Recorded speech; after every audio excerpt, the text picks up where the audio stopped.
Numericals कर रहे थे हम, और दैट वाज ग्राहम्स लॉ। और एक क्वेश्चन किया था हमने जिसमें रेट डायरेक्ट देने के बजाय हमें वॉल्यूम और टाइम दिया गया था, जिससे हमने खुद रेट निकाला और फिर प्रोसीडिंग की। तो मैंने आपसे ये कहा था कि दो प्रोसेस हैं जो ग्राहम्स लॉ जिनसे डील करता है। मशहूर तो डिफ्यूजन ही है, लेकिन एक और निकल आया था इफ्यूजन। तो यूँ समझ लीजिए कि अब आप ग्राहम्स लॉ के फॉर्मूले को डिफ्यूजन और इफ्यूजन दोनों पर विदाउट एनी डिस्क्रिमिनेशन अप्लाई कर सकते हैं। और अगर हमें रेट गिवन ना हो और उसकी जगह वॉल्यूम ऑफ डिफ्यूजन या इफ्यूजन गिवन हो, तो उसे टाइम से डिवाइड करके हम रेट निकालते हैं, जैसा हमने लास्ट टाइम किया था। अब जैसा क्वेश्चन आपने लास्ट टाइम किया था, बिल्कुल उसी अंदाज के क्वेश्चन की आपके सामने एक एग्जाम्पल दे रहा हूं ताकि हम उसे सॉल्व करें मिलकर।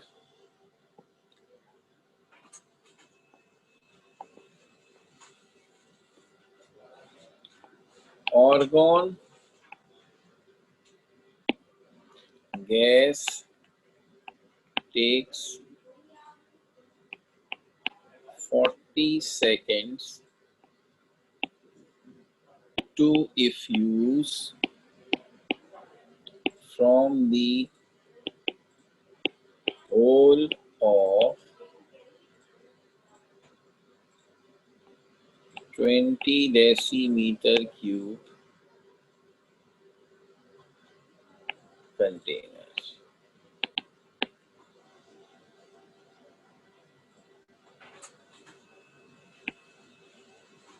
An unknown gas takes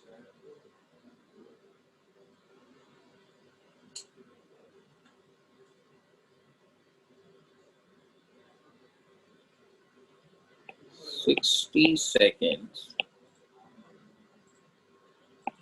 to effuse from the whole of 15 decimeter cube container. Calculate the molecular mass of unknown gas.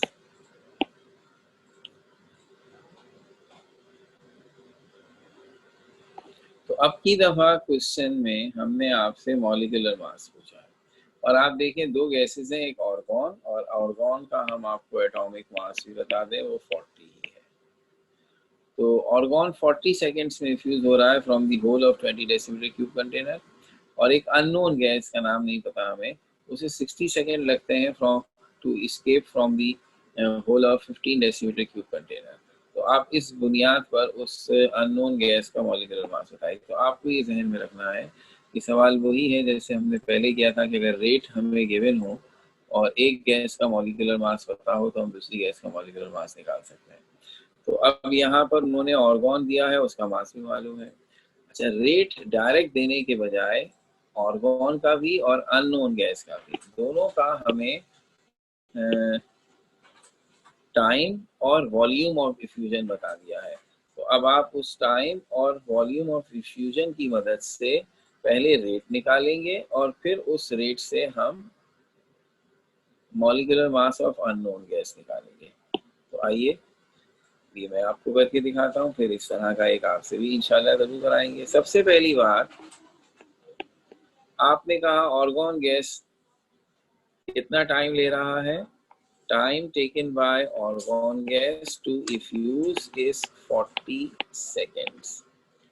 Time के बाद volume effused by argon is 20 decimetre cube.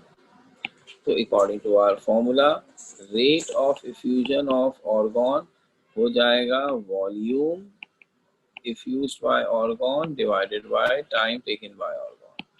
तो ऊपर आएगा वॉल्यूम, नीचे आएगा टाइम, और आंसर आएगा 0.5 decimetre cube पर सेकेंड। अब आ जाइए अननोन गैस। आप उसका सिंबल x भी रख दें, ऐसे UN करके अननोन बना दें, ये आपकी मर्जी है। टाइम जो है वो 60 सेकेंड है। इसने जो वॉल्यूम इफ्यूज किया है वो 15 डेसीमीटर क्यूब है। तो rate of unknown gas should be volume of unknown gas divided by time of unknown. Volume is 15, time is 60. The answer is 0.25 decimeter cube per second. तो अब मॉलिक्यूलर मास हमें organ का पता है 40 AMU कर दें, और अननोन गैस का हमें मालूम करना है। ये हो गया पूरा डेटा। अब आप देखें अगर, तो ये बिल्कुल वैसा क्वेश्चन है जो हमने शुरू शुरू में भी किया था।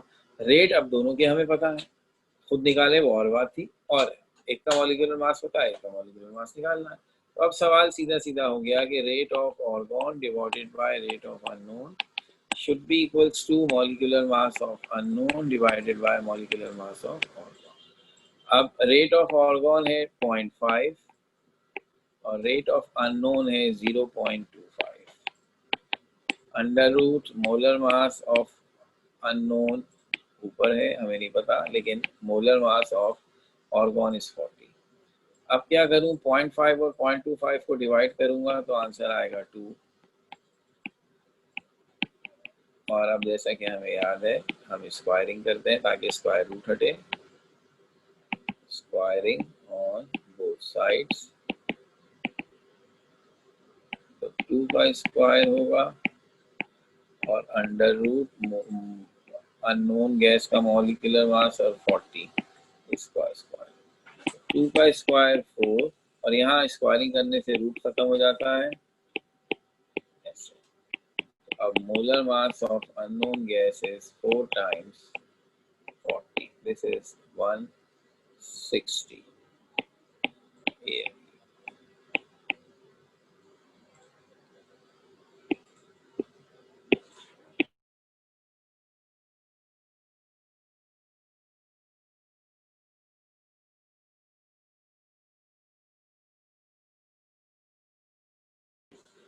तो ये हमने आपके सामने पूरा क्वेश्चन किया है, और ये है उसी अंदाज का जिसमें हम रेट डायरेक्ट देने के बजाय आपको वॉल्यूम और मास अलग अलग बताते, वॉल्यूम और टाइम अलग अलग बताते हैं, और आप उस अननोन गैस का मॉलिक्यूलर मास निकाल लेते हैं। ये आपने वो सवाल देख लिया।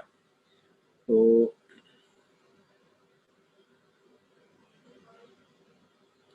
ये क्वेश्चन मैंने कर दिया है, कुछ तो आपका भी फर्ज बनता है। तो अब ये एक सवाल आप देखिए,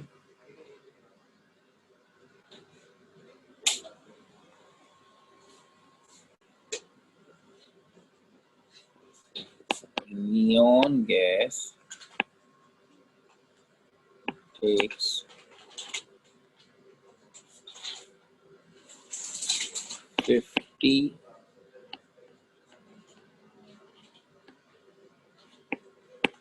seconds to diffuse from the whole of 30 decimeter cube container. An unknown gas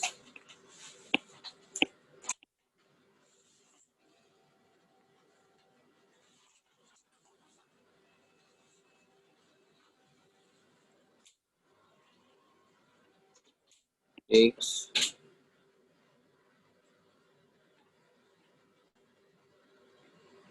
40 seconds from the whole of 10 decimeter cube container. Calculate the molecular mass of unknown gas. Neon का होता है 20, जरा बिल्कुल पिछला वाला सवाल है, मैंने सिर्फ वैल्यूज बदली हैं, even the language is almost same. तो ये आपने जल्दी से ट्राई करना है, और आपके ट्राई करने के ठीक 2 या 3 मिनट के बाद मैं करूँगा।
So if you've started this thing, यहाँ सबसे पहले आपने शो किया time taken by neon is 50 seconds.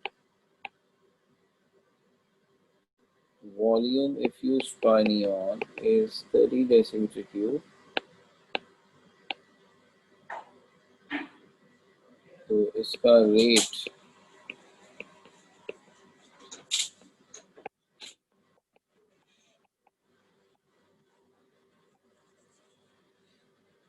volume is 30, time is 50. ये आपके पास आ गया 0.6.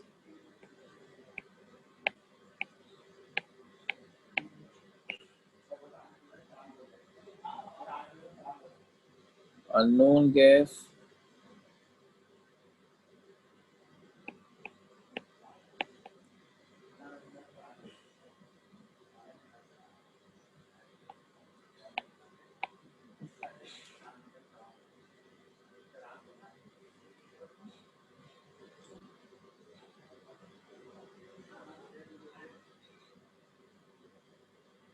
फोर्टी सेकेंड, और उसने जो वॉल्यूम इफ्यूज करना है 10 decimetre cube.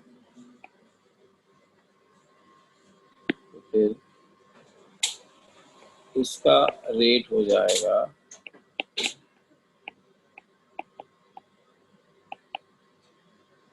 10 divided by 40,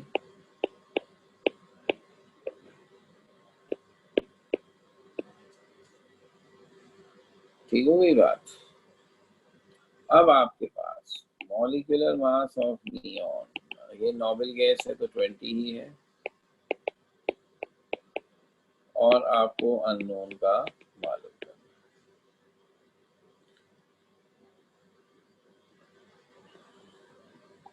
formula बन गया rate of neon divided by rate of unknown gas, molecular mass of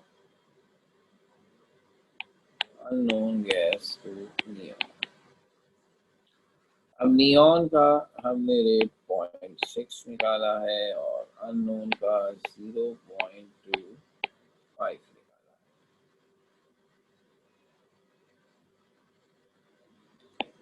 जबकि अननोन गैस का मॉलिक्यूलर मास चाहिए, और ये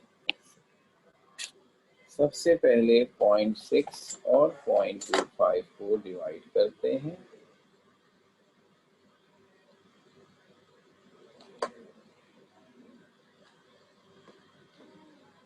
हमारा जवाब आएगा 2.4।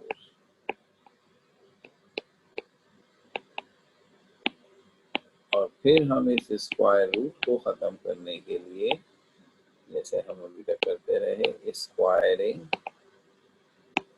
ऑन बोथ साइड्स, 2.4 का square under root molar mass of unknown gas and 20 square.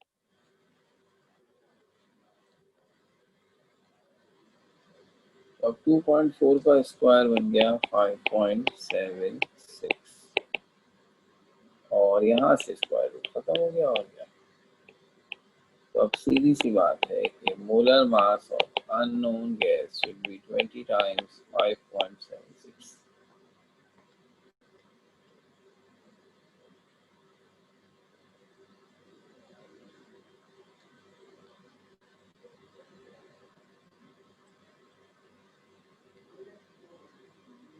तो ये है 115 point.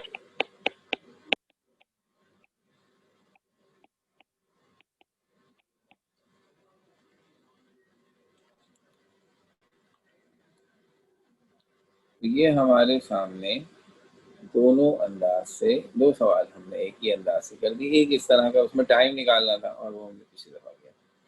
So this is all about the numericals of Graham's law. Book के सारे किए गए, इवन वो हिडन वाला भी किया गया जो किसी एडिशन में है और किसी में नहीं है, और अपनी तरफ से भी कुछ किए गए ताकि मुनासिब तरीके से इसकी रिप्रेजेंटेशन हो सके। तो आखिरी एक छोटी सी बात ग्राहम्स लॉ की, इसकी एप्लीकेशंस, कहाँ कहाँ ग्राहम्स लॉ इस्तेमाल होता है।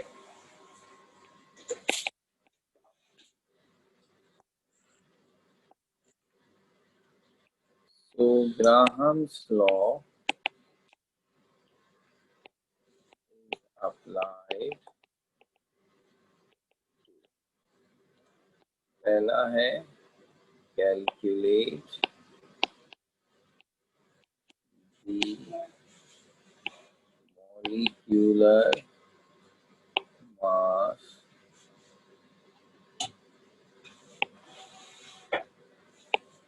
Of unknown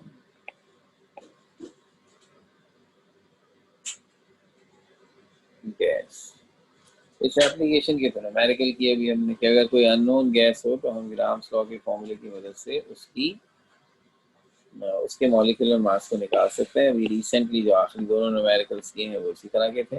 you have a known gas and you have an unknown gas, और आपने उनके रेट ऑफ डिफ्यूजन की कंपैरिजन से अननोन गैस का मॉलिक्यूलर मास निकाल लिया। इसी तरह it is used to separate one gas from other one isotope from Earth। तो इसे हम इस्तेमाल करते हैं, इस लॉ को इस्तेमाल करते हैं अगर हमें किसी गैस के मिक्सचर में से गैसेस को अलग करना हो, एक गैस को दूसरी गैस से, या एक ही गैस के एक आइसोटोप को दूसरे आइसोटोप से। अच्छा, पहले केस हो जाए, ये क्या हो सकता है, ऐसे कैसे हो सकता है भाई? बात ये है कि आपको ये अंदाजा हो गया कि फर्ज कर लें आपने दो गैसेस को एक साथ एक कंटेनर में रखा है।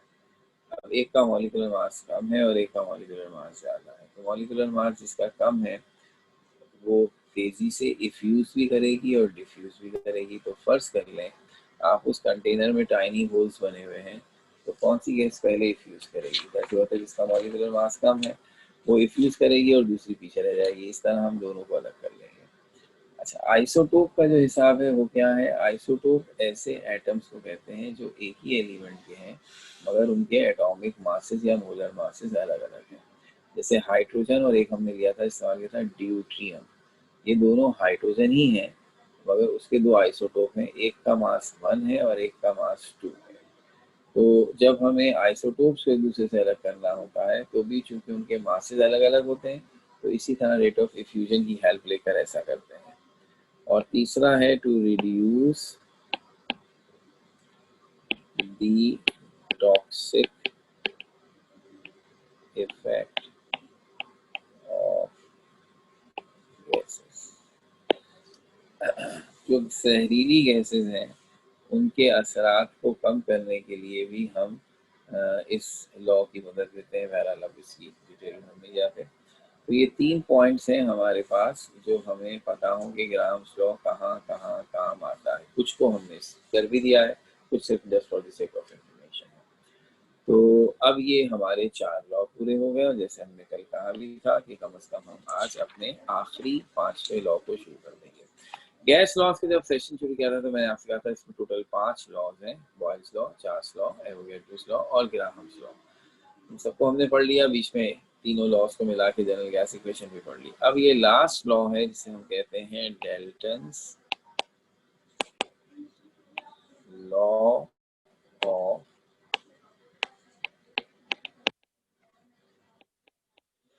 Partial pressure.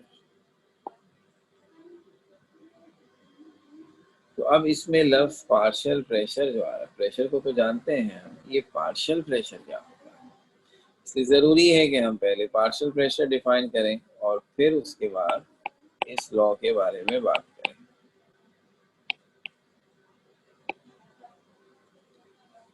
What is partial pressure?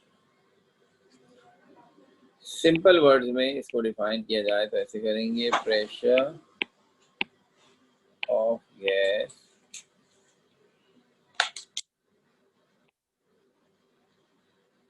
in a mixture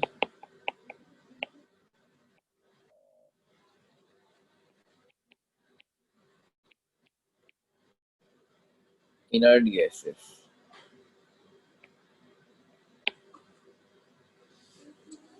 partial pressure है pressure of a gas in a mixture of inert gases. ये जो लफ्ज मैंने लिखा है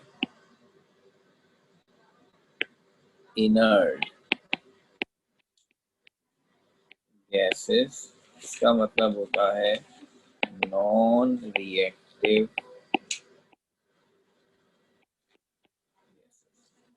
यानी ऐसी गैसेस जो आपस में रिएक्शन नहीं करते। तो फर्ज कीजिए आपके पास दो या दो से ज्यादा गैसेस का मिक्सचर है, तो शर्त सिर्फ ये है कि वो जितनी भी गैसेस हों, 2 हों या 10 हों, वो आपस में रिएक्शन ना करती हों, तो वो कहलाएंगी मिक्सचर ऑफ इनर्ट गैसेस। तो अब इस मिक्सचर में जिसमें 2 हैं या 3 हैं या जितनी भी गैसेस हैं, टोटल प्रेशर उन सारी गैसेस का कंबाइन इफेक्ट होगा, लेकिन उसमें किसी एक इंडिविजुअल गैस का जो हिस्सा है, कंट्रीब्यूशन है, वो कहलाता है पार्शियल प्रेशर। तो हर गैस जब किसी मिक्सचर में दूसरी गैसेस के साथ हो तो टोटल प्रेशर में वो जितना कंट्रीब्यूशन कर रही है उसका इंडिविजुअल कंट्रीब्यूशन उसका पार्शियल प्रेशर कहलाता है। ये है इनिशियल मुख्तसर डेफिनेशन। इसकी जरा डिटेल डेफिनेशन भी है, फिर इसका लॉ भी है। ये सारी बातें हमें करनी है आपसे इन डिटेल इंशाअल्लाह ताला आज की स्लाइड शेयर करूंगा, लेकिन अभी एक छोटी सी बात सिर्फ याद दिला रहा हूँ, क्योंकि कुछ बच्चे जो हैं बेचारे परेशान भी हैं शायद। तो एज पर गवर्नमेंट अनाउंसमेंट अब हम स्टेप वाइज कॉलेजेस में बच्चों को बुला रहे हैं। पहले भी बता चुके ये बात। तो इस ट्यूसडे से 15 से हमने कॉलेज में कॉमर्स वालों को बुलाया है ऑन ऑल्टरनेट डे बेसिस। एक दिन फर्स्ट ईयर कॉमर्स, एक दिन सेकेंड ईयर कॉमर्स, वो आ रहे हैं माशाल्लाह। तो इसलिए रखा गया है कि गवर्नमेंट ने जिस तरह का एक साथ सारे बच्चों को ना बुलाइए, मरहलावार बुलाइए, ताकि आपको थोड़ी थोड़ी आदत हो जाए how to manage them with the SOPs. तो अब आपकी टर्न है इंशाल्लाह कमिंग मंडे से, क्योंकि अब ऑनलाइन तो हम 4 दिन करते हैं, आज थर्सडे हो गई, अब आपका वीकेंड है, लेकिन from Monday, that is coming Monday, इस मंडे से आपके आने का हिसाब किताब हो गया है इंशाल्लाह ताला। और ऑल्टरनेट डेज पर आप आएंगे, यानी मंडे, वेडनेसडे और फ्राइडे। तो ये सिर्फ मैं इसलिए टेंटेटिव बता रहा हूँ कि आप में से हर एक अपनी ये तैयारी पकड़ ले कि अब 2 महीने से ज़्यादा आपको हो चुके। आज से ठीक 2 महीने 10 दिन पहले 7 जुलाई को हमने ओरिएंटेशन में आपको एक बात कही थी कि ऑनलाइन क्लासेस के दौरान अच्छा हो आप कॉलेज के यूनिफॉर्म में हो, अगर ना भी हुए तो फिलहाल हम इस पर सख्ती नहीं कर रहे। लेकिन अब 2 महीने 10 दिन गुजरने के बाद अब ये जहन में है कि अब हम कोई बहाना फिर सुनेंगे भी नहीं। अब तो फनी सन्स और रशीद सन्स, ये दोनों दुकानें नातारिक रोड पर एक कोने पे बिल्कुल साइड बाय साइड मौजूद हैं। यहाँ से यूनिफॉर्म मिल रहा है, इसमें अब कोई कोताही ना हो। आपको मंडे को किस टाइम पर आना है, क्या क्या सब्जेक्ट होंगे, आपकी क्लासेस में कितने ग्रुप्स बने हैं, आप किस ग्रुप में हैं, ये सब चीज़ें हम आपको अपडेट करेंगे आपके ग्रुप पर। उसके लिए आप कोई टेंशन और जल्दबाजी ना बनाइए, क्योंकि उसके लिए हमें वर्किंग करनी पड़ रही है। तो वो आपको अपडेट हो जाएगा, ये तय है इंशाल्लाह ताला। आप मंडे को हमारे पास अपने कैंपस में पहली दफ़ा पढ़ने आ जाएंगे, ठीक है। तो अब बाकी डिटेल हम ग्रुप पे सबकी साथ शेयर कर देंगे जैसे ही ये चीज़ें फाइनलाइज होंगी। क्यों हम देर कर रहे हैं, उसकी एक सीधी सी वजह ये है कि एक एक चीज़ को ख्याल में रखना है, ये टेम्परेरी फेज है, और गवर्नमेंट ने भी इसी सेंस में इसे किया है कि वो भी बहुत कीनली ऑब्जर्व कर रहे हैं कि कहीं ऐसा तो नहीं है कि बच्चों को बुलाने से कोई केसेस बढ़ रहे हैं। तो यूँ ना हो हम सारे प्लान बनाएं और वो सैटरडे को बता रहे हो कि अब हम दोबारा ऑनलाइन क्लास चले जाएं। क्योंकि इस बात की उम्मीदें हैं, इसलिए हम भी लाइन कहाँ तक वेट कर रहे हैं, ताकि कोई ऐसी यू टर्न ना लेना पड़े हमें, ठीक है ना। तो इंशाल्लाह ताला ये सब चीज़ें ग्रुप में अपडेट होंगी, और hopefully you know see you on campus on Monday. ठीक है, thank you very much.